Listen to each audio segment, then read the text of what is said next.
ওয়েবসাইটটা হ্যাক হয়েছে বলে আমরা চেক করলাম যে হ্যাঁ হ্যাক হয়েছে, মতলব ওখানে দেখা যাচ্ছে ওয়েবসাইটটা খোলার পরে একটা পাকিস্তানের ফ্ল্যাগ দেখা যাচ্ছে।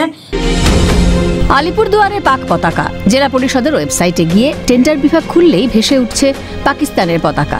নিচে দেশবাসীকে উদ্দেশ্য করে লেখা হা হা হা, ইন্ডিয়ান নিজেদের ওয়েবসাইট, হা হা হা। ডিজিটাল ইন্ডিয়ার স্বপ্ন দেখতে থাকো, তোমাদের সেরা বিশ্ববিদ্যালয়গুলো হ্যাক করেছে পাকিস্তানিরা, মনে রেখো ইন্ডিয়া। আর এতেই উদ্বেগ বাড়ছে।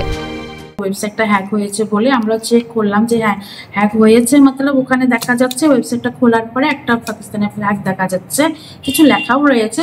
তো আমরা সংশ্লিষ্ট ডিপার্টমেন্টকে আমরা জানিয়ে দিয়েছি। প্রশ্ন উঠছে, আলিপুরদুয়ার জেলা পরিষদের ওয়েবসাইট কি সত্যিই পাক হ্যাকারদের নিয়ন্ত্রণে? চিহ্নিত করা যাবে হ্যাকারদের? আলিপুরদুয়ার জেলা পরিষদের ওয়েবসাইট হ্যাক করে কি নিছকই ডেমো দেখালো হ্যাকাররা?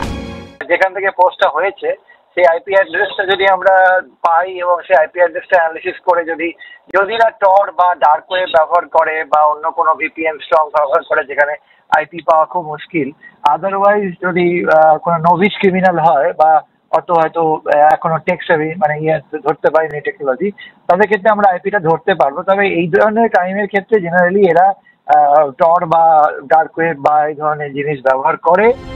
এই আবহে সাইবার হানার আশঙ্কা তীব্র হচ্ছে। সব মিলিয়ে আলিপুরদুয়ার জেলা পরিষদের ওয়েবসাইট হ্যাক ঘিরে উদ্বেগ বাড়ছে। বিশ্বজিৎ চক্রবর্তীর রিপোর্ট, ক্যালকাটা নিউজ।